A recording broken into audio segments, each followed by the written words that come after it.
Olá pessoal, a gente está aqui para mais uma aula de microcontroladores e falar um pouco tanto um pouco da parte teórica quanto da programação, certo? E na aula de hoje a gente vai falar um pouco sobre interrupções. E a ideia, né, é que a gente, trabalhando esses conteúdos desde o começo, que é entrada e saídas digitais. Aí depois a gente falou um pouco sobre aplicações disso, né? A gente chega até aqui em interrupções que não deixam de ser aplicações de entradas e saídas digitais, certo?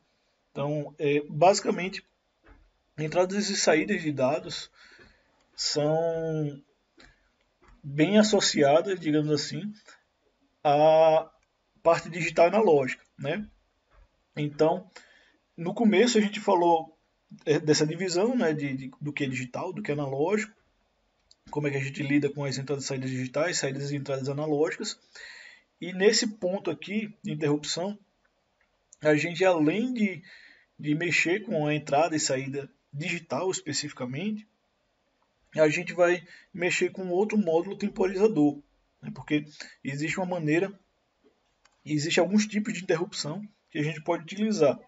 Então, algumas delas estão associadas às entradas e saídas digitais, como eu falei, mas também a gente pode ter interrupções de tempo, né? E aí pode ter interrupções também de outros periféricos que não sejam diretamente entrada e saída digital, especificamente GPIO, né? Poderia ser, é, por exemplo, a comunicação em 2C, a comunicação USB, Wi-Fi. Então, também tem outros tipos de interrupções nesse sentido, né? Então, eu vou começar definindo o que é interrupção, e aí a gente segue na implementação para o microcontrolador, certo? Mostrar como é que a gente faria a implementação tanto no ESP8266 quanto no ESP32, e aí na sequência eu vou falar sobre uma aplicação do microcontrolador, né? Porque só para ter um panorama geral do que eu vou falar, certo? Mas eu vou tender a dividir esses vídeos, né, de explicação em partes, para não dar mais do que 20 minutos, porque aí fica, às vezes, difícil de acompanhar, né? Que aí, se você quiser fracionar, você, não, até aqui eu tenho uma ideia completa, a partir daqui eu tenho uma continuação daquela ideia, mas uma outra etapa, e aí fica mais fácil de, de segmentar, né? Caso vocês queiram assistir em parcelas, né? Então, se a gente pensar em interrupção da perspectiva humana, se a gente entende que nós não somos multicore, tem algumas coisas que sim, né? Mas em princípio, se a gente pensar assim, ó, só posso atender ou resolver uma coisa por vez, né? Assim, eu só posso usar o meu corpo todo para executar uma determinada ação por vez. E aí, se eu pensar nessa perspectiva, eu tenho um problema que, que é como é que eu vou lidar com múltiplas tarefas, se eu só posso focar em uma por vez. Então, se eu estou concentrado aqui digitando no computador, eu não posso usar a minha mão para pegar outra coisa. Tá, eu posso interromper o que eu estou fazendo, pegar um outro objeto, fazer alguma coisa e depois voltar para o que eu estou fazendo. Então, a questão de lidar com fazer uma tarefa e interromper e fazer outra, aqui está mais relacionada à eficiência de como a gente vai fazer isso. De como a gente vai parar o que a gente está fazendo para fazer outra coisa e depois voltar. Certo? E como é que a gente consegue economizar tempo computacional, como é que a gente consegue ter mais eficiência na hora de realizar as tarefas dentro do microcontrolador. Né? Então, se eu só posso executar uma tarefa por vez, ou seja, dentro do microcontrolador, o microprocessador só tem, digamos, uma memória, um processador, o processador só pode mandar uma instrução para a memória por vez, né? E só que existem várias instruções e às vezes, por exemplo, ele pode ficar esperando demais uma coisa acontecer se ele ficar naquela mesma tarefa, né? Então, o que acontece é que a gente gerencia o tempo de maneira que a gente possa fazer várias coisas ao mesmo tempo, né? E aí tem uma sinalização para que a gente possa executar aquela tarefa da maneira adequada. Então, de forma geral, né, a interrupção é algo que vai acontecer como uma ação. Então, imagine o seguinte: você chega para o seu, sei lá, a sua. Você tem uma interface, você faz uma interfacezinha. Todo mundo já deve ter usado alguma interface aí na vida, né? Então, estou aqui com a apresentação de PowerPoint aberta e lá em cima à direita, normalmente, pelo menos no sistema operacional Windows, nós temos o botão de X. O que o botão de X faz? O botão de X, quando você aperta, ele fecha a aplicação. Quando ele fecha a aplicação, você não pode mais usar aquela aplicação, por exemplo. Então, será que o computador fica toda hora parado na tela, ou seja, você não consegue fazer mais nada no seu computador, se não projetar a tela do PowerPoint, ou seja, o mouse não se mexe, só fica com aquela tela mostrando? Não. O que acontece é que existe uma lógica de programação que diz: mostre a tela enquanto você não receber um evento dizendo que a tela pode ser fechada, que é o clique do botão no X. Né? Então, esse evento seria uma interrupção. Ele interrompe a execução natural do meu programa, certo? E finaliza a interface. Só que essa interrupção, aí, em alto nível, né, no sistema operacional, ela provavelmente é mais coisa de software, né? É uma maneira de você lidar com os eventos. Mas os microcontroladores, eles possuem ferramentas para lidar com interrupções dentro do hardware, né? E aí seria bem mais rápido, né? Porque é implementado em hardware. Então vamos definir aqui, certo, os pontos que tem relacionados a interrupções, quais são as interrupções, e depois vamos seguir aí com a aplicação, certo? Aqui é mais para a gente ter uma ideia geral em relação a essa interrupção. Então, isso que eu falei, né, como a gente já entende essa questão de interface, você clicar e acontecer um evento e fechar uma interface, por exemplo, a gente sabe que hoje praticamente todos os computadores oferecem um mecanismo de entrada e saída, memória, né, e pode interromper o processamento normal do processador. Quando eu falo assim, praticamente todos os computadores, é porque a definição de computador não é um computador pessoal, notebook. Né? Computador é tudo o que tem, né, entrada e saída e memória, e a unidade lógica aritmética. Né? Então, quando você pensa assim, módulo, processamento, né? Então todo computador, praticamente, nesse caso é um microcontrolador especificamente que a gente está falando, né? Ele pode interromper o processamento normal do processador. Ou seja, ele vai ficar escutando um determinado evento, quando aquele evento acontecer, ele para tudo que estava fazendo para atender aquela demanda, né? aquela solicitação.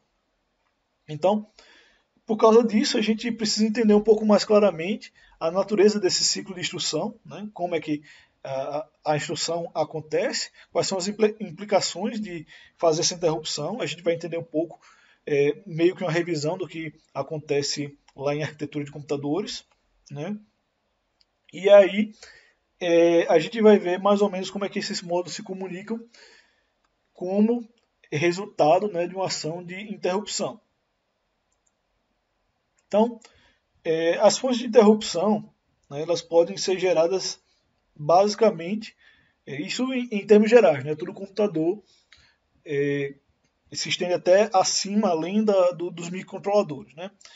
Então, o que podem ser fontes de interrupção? Um programa ele pode gerar uma condição que ocorre como resultado de uma ação, uma instrução. Né? Eu não sei se se vocês já trabalharam com Qt ou com a programação de alguma interface, né? Mas às vezes eles fazem um observer, que é um padrão de projeto, quando você faz um evento, ele emite uma sinalização em software, né, que ajuda a fazer uma determinada coisa. Nesse caso aqui, por exemplo, eu estou fazendo o programa e aí durante a execução do meu programa dá sei lá, eu uso aquele try catch, por exemplo. Então ele faz o programa todinho, aí deu um erro, por exemplo, overflow de uma conta, uma divisão por zero, uma tentativa de executar alguma coisa ilegal, né? Aí ele vai e manda para mim o catch, né? Aí você consegue ver lá, ele errou nisso aqui, então se isso aqui não conseguiu ser executado pelo programa, agora faça essa outra coisa. Então ali é uma maneira de você utilizar uma interrupção, usando lá o try catch. Não sei se todo mundo já utilizou essa ferramenta, né, de programação, mas praticamente toda a linguagem orientada a objeto consegue fazer isso em nível de sistema operacional, por exemplo. Né? Obviamente isso também acontece no nível de microcontrolador. Você tem flags, né, dentro do microcontrolador que observam, né, o resultado lá da operação na unidade lógica aritmética. Então você pode usar isso também como interrupção. Né? Tem outra fonte de interrupção, que seria o tempo, o temporizador. Por exemplo, você faz uma operação de for, uma repetição, aí dá um loop infinito. Aí o sistema operacional já pensa, pô, o cara está fazendo essa mesma operação aqui por 2 horas. Aí ele interrompe. Né? Por quê? Porque ele está fazendo aquilo durante um tempo e aquela operação parece ser uma operação estranha. Né? Então você pode usar essa interrupção de tempo dessa maneira. Outra coisa, por exemplo, que você pode usar com interrupção de tempo é o relógio do computador. Imagina se a aplicação do computador fosse só gerar o relógio. A gente não faria mais nada, né? E a gente também não poderia ter um relógio e nenhum outro contador em nenhum outro canto da aplicação. Então o que ele vai fazer? Ele vai contar toda a vida que der, sei lá, 1 segundo. Aí ele, quando der 1 segundo, ele manda dizendo para você, ó, contei 1 segundo. Aí você vai e incrementa a interface, um reloginho que você tem na interface, por exemplo. Aí quando der 1 minuto, por exemplo, ele manda uma interrupção para você, ó, já contei 1 minuto. Aí ele vai lá e altera o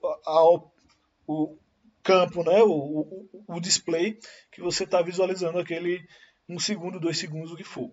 Se o seu objetivo é só contar o tempo naquela aplicação, aí beleza, você pode fazer sem interrupção. Mas se não for assim, aí você vai ocupar todo o processamento do computador esperando o computador contar, só para ele fazer a contagem. Enquanto, na verdade, os microcontroladores normalmente dispõem de um temporizador que conta separado, né? Que tem o hardware separado de contagem, né? De operações, que você pode pedir para esse contador ele mandar para você quando ele terminar de contar uma determinada quantidade. Aí ele só sinaliza para você que ele contou 10 segundos, 20 segundos, 30 segundos, o que for. Né? Tem também as interrupções de entrada e saída. Né? E aí essa interrupção de entrada e saída é o seguinte. Você usa normalmente teclado, mouse, e aí quando você aperta um botão no teclado, você imagina se o computador ficasse esperando você apertar um botão no teclado. Como é o caso lá de quando você usa C, por exemplo, e usa lá o scanf, ou quando você faz em C++ que usa o CIN. Imagina se eu ficasse esperando que você quisesse enviar um dado. O que ia acontecer? Não ia fazer mais nada, né? Só ia ficar esperando você fazer a coisa. Então, a interrupção ela faz o seguinte, né? Ó, existe um hardware aqui específico, isso se for uma entrada e saída, uma interrupção em hardware, né? Mas também você consegue fazer a mesma coisa em software. fico esperando lá. Olha, se não tiver uma interrupção, eu estou fazendo aqui outras coisas. Quando você sinalizar aí, dependendo da prioridade ou da importância do que você está me mandando, eu paro o que eu estou fazendo e atendo a sua solicitação. Então é digitar a letra A, beleza. Letra A não é tão importante quanto, por exemplo, movimentar o mouse. Então, eu terminei a operação de movimentar o mouse, por exemplo, aí eu vou lá, pego a letra A que você digitou e faço o que eu tenho que fazer. Por exemplo, pego e jogo na tela do computador, na aplicação do PowerPoint. Então, a interrupção de entrada e saída seria basicamente uma funcionalidade para eu não ter que ficar esperando eternamente alguém digitar alguma coisa. E aí, enquanto ela não digita, eu fico fazendo outras coisas, como processamento gráfico, como jogar uma coisa na tela, como executar os serviços de internet, por exemplo, receber e enviar informações via internet e outras coisas. Né? Então, as interrupções elas são fornecidas primeiramente como um modo, né, de melhorar a eficiência do processamento. Então, esse é basicamente o objetivo principal de uma interrupção. Né? E aí, as interrupções são fornecidas, quer dizer, a maioria dos dispositivos externos eles são mais lentos do que o processador. Então, se você vai pegar aqui, o meu processador ele tem um Core i7 de nona geração, e o processador do mouse, por exemplo, não vai ser um Core i7 de nona geração. Não tem sentido. Então, dependendo do dispositivo, né, obviamente, vou ter uma placa gráfica. Talvez você tenha ali poder de processamento até maior do que o seu processador especificamente. Mas, normalmente, não. Né? Então, normalmente, teclado, por exemplo, não vai falar na mesma velocidade. Placa de rede não vai falar na mesma velocidade do processador. Né? Então, por causa disso, esperar pela resposta desses dispositivos vai causar uma ineficiência muito grande, né, no meu processamento, né, das informações usando o processador. Então, se você pensar assim, eu estou usando o processador para transferir dados para uma impressora, usando um esquema de ciclo de instrução. Aí eu vou lá e mando, quero que você imprima isso aqui. Aí a impressora depois vai dizer, olha, eu já terminei de imprimir o que você estava imprimindo, só para confirmar, né?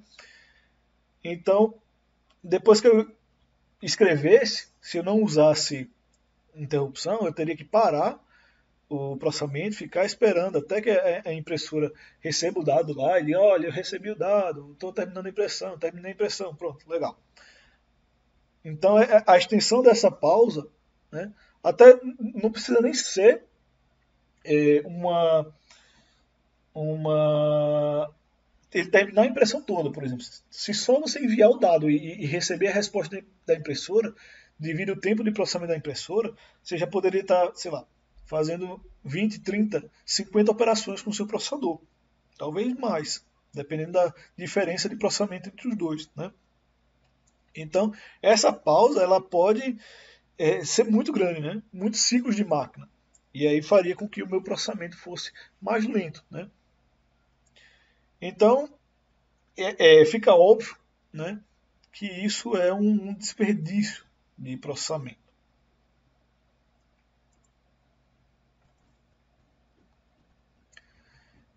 O programa de usuário ele realiza uma série de scripts, né? Quando você faz, quando você lida com periféricos, basicamente você vai ter que escrever, processar alguma coisa, talvez receber alguma coisa, né? Então isso precisa ser bem pensado para a gente poder utilizar de uma maneira adequada, né? Então a gente vai ter aqui, eu vou mostrar uma imagem, né, que vai fazer essa explicação. Esse segmento de código 1, 2, 3 vão ter sequências de instruções que não envolvem entrada e saída, né? Vai ter chamada de write, eu vou explicar aqui como é que funciona isso aqui. Então, se você pegar aqui a figura da esquerda, então, eu vou explicar essa figura, só que a parte esquerda, né? Então tem aqui o ciclo. Tem aqui o ciclo de instruções, né? Então você vai pegar aqui a parte 1, que é quando eu fiz uma operação, estava processando alguma coisa, tal.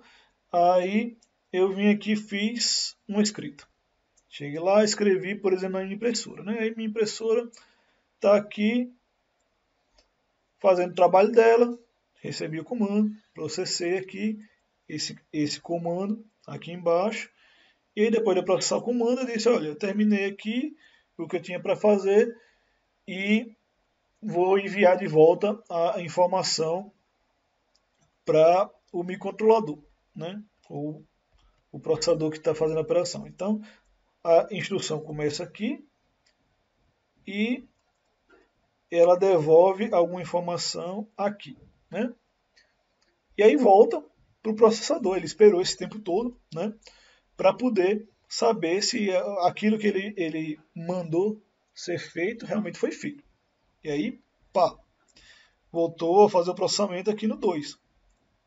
Depois ele precisou fazer outra operação de escrita, fez lá e tal, recebeu de volta, voltou ao processamento. Então esse aqui seria o ciclo de instrução normal, né? Você simplesmente vai lá e executa o programa em série, fica esperando o dispositivo retornar a informação, mesmo que ele seja mais lento do que o que você gostaria, né? É uma implementação simples, então não precisa entender interrupção e outras coisas. Por isso, eu programo assim. Mas aí eu comecei a precisar, fiz muito programa, né? Programei lá de uma maneira mais a ter mais funcionalidades no meu microcontrolador, no meu sistema operacional e tudo mais. Aí eu cheguei à conclusão, pô, eu não quero aumentar o custo do meu projeto. Se eu aumentar o custo do meu projeto, o pessoal não vai comprar, não vai querer comprar sei lá, uma máquina de um processador Core i7 que fica travando o navegador, né? Então, o que eu vou ter que fazer? Eu vou ter que aumentar, ou eu teria que aumentar o processador, o que vai inviabilizar em termos financeiros, né? Ou eu teria que pensar de alguma maneira em como melhorar a eficiência da minha programação. Aí eu vou lá. Não, agora eu vou programar de um jeito diferente. Eu vou programar de uma maneira que eu possa fazer a operação de escrita, né? Aí o que vai acontecer é eu fico lá, sei lá, perguntando ao código, eventualmente, se aquela operação terminou com interrupção. Aí se a interrupção ela aconteceu, o que eu faço? Eu atendo a interrupção e aí você vê que o tempo para eu só fazer o write é 1, beleza. Agora, aqui eu teria que esperar esse tempo aqui, tá vendo? Todinho, que incluiria o sistema receber e processar. Aqui eu só nesse outro caso aqui, eu só preciso escrever. Se o cara receber ou não, uma hora ele vai me dizer. Então quando ele me disser, opa, atendi aqui a interrupção. Aí eu vou lá e respondo essa informação e quando eu precisar fazer outro write, eu faço. Mas aí, ó, o tempo, esse tempo aqui, deixa em vermelho, daqui até aqui, seria o tempo que eu iria esperar se eu estivesse fazendo o programa sequencial, que é o tempo que eu não vou precisar esperar porque eu estou usando uma interrupção, certo?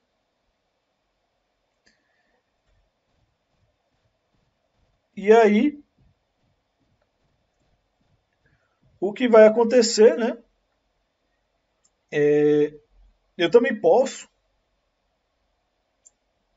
Isso aí pode acontecer, por exemplo, uma interrupção pode acontecer durante uma outra escrita de write, por exemplo. Então, eu vou ter que definir prioridades, obviamente, em relação ao que é importante e que não é importante dentro do microcontrolador, e eu posso fazer isso. Tem instruções que dizem, ó, desabilita a interrupção agora, né, ou desabilite a chamada da interrupção, e aí depois que termina aquele negócio, eu verifico se houve interrupção, se não, ativo a interrupção de novo e faço o que for. Então a diferença desse caso B aqui para esse caso C aqui é que no caso C eu tenho mais espera na interrupção, né? Então eu posso precisar fazer a interrupção, por exemplo, durante uma ação de entrada e saída. Então eu teria que contornar esse problema, por exemplo. Aqui eu não tenho nenhuma interrupção, então eu só penso sequencialmente, não preciso tratar a interrupção e saber onde é que ele vai acontecer, ou coisa desse tipo. Né? Então a ideia, de fato, da interrupção é essa. Né? Então com as interrupções, o processador pode estar engajado na execução de outras instruções, né? Enquanto uma operação de entrada e saída continua. Eu posso fazer o que for. Né? E eu não vou ter problema. E aí eu tenho o ciclo, né, dessas instruções, que basicamente o programa do usuário vai alcançar um ponto em que vai fazer a chamada de write, depois você vai esperar, quer dizer, você vai setar a interrupção e vai ficar fazendo outra coisa enquanto essa interrupção não acontece. Quando a interrupção acontecer, né, ele vai e executa o que tiver que ser executado, né, o que for, né. Então o dispositivo externo vai poder estar ocupado, né, fazendo o que ele tem que fazer, imprimindo os dados ou usando a memória, o computador, o que for, em paralelo ao processador fazendo o que ele tem que fazer. E é esse o ideal, né? Porque se você usa mais informações, você vai precisar, mais processadores, você quer ganhar mais desempenho por causa disso, né? E não ficar esperando o outro processador responder, senão você faria num só. Então, quando o dispositivo externo estiver pronto para ser atendido, né, ele vai lá e escreve e faz o que for necessário. Do ponto de vista do programa do usuário, a interrupção é só isso. Né? Se você pega aqui, tem uma sequência normal de programa, e aí eu digo assim, quando a impressora retornar, me avise. Aí ele vai lá, a interrupção aconteceu, ele para o que estava fazendo, aqui, ó, porque ele recebeu uma interrupção, né? Vai lá, responde ao que ele tem que fazer e depois que a interrupção diz assim, oh, eu já acabei o que eu tinha para fazer. Ele continua rodando o programa principal normalmente, certo? Então, nesse caso, o programa de usuário não precisa conter qualquer código especial para acomodar as interrupções, porque normalmente o processador já tem isso, ou então o sistema operacional já vai ter isso, né? Eu vou lá e uso o thread, por exemplo. Ele faz em paralelo lá várias aplicações em paralelo sem nenhum problema, né? E aí o sistema operacional vai ser responsável por gerenciar, por exemplo, quem vai falar primeiro, quando que ele vai trocar de um para o outro e tudo mais. Né? Então, se você pensar em termos de ciclo de instrução, né, em diagrama de blocos, reforçando, né, o que eu estou falando, você tem o início do programa, né, ele vai, busca a próxima instrução, executa a próxima instrução. Isso no ciclo normal. No ciclo normal ele faz, né, esse conjunto aqui. Sai daqui, vem para aqui e volta por aqui. Esse seria o ciclo normal de instruções. Mas aí, como eu tenho interrupção, quando acontece a interrupção, ele desvia o fluxo do programa, né? Atende a interrupção e aí depois ele executa lá o ciclo de interrupção, né? Tal, e aí volta para o ciclo de busca, onde ele vai buscar a próxima instrução, executar a instrução e continua normalmente o programa como deveria fazer, né? Então, de uma maneira mais genérica, né? Esse seria o diagrama de estado do ciclo de instrução com interrupções, né? Ele vai é um detalhamento um pouco maior em relação ao bloco anterior, né? Porque você vai aqui partir do ciclo, né? Você vai calcular o endereço da instrução, aí depois você tem que buscar uma instrução, aí você tem aquela instrução, beleza, ela foi buscada. Você precisa decodificar, saber o que ela significa, né? O que é um CIN? CIN significa pegar alguma coisa lá. Então, nesse processo de decodificação, né, eu vou ter que saber onde é que estão os operandos. Então eu fui lá e, sei lá, eu peguei, criei uma função chamada escrever na tela. O que é tela? Onde é que é o endereço dessa tela? Então eu vou lá e busco o endereço da tela, né? Não, a tela está no endereço 2x5, então, em hexadecimal, sei lá.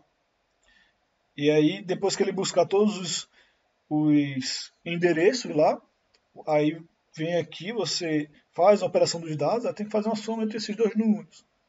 Então, ele teria que buscar dois números, né?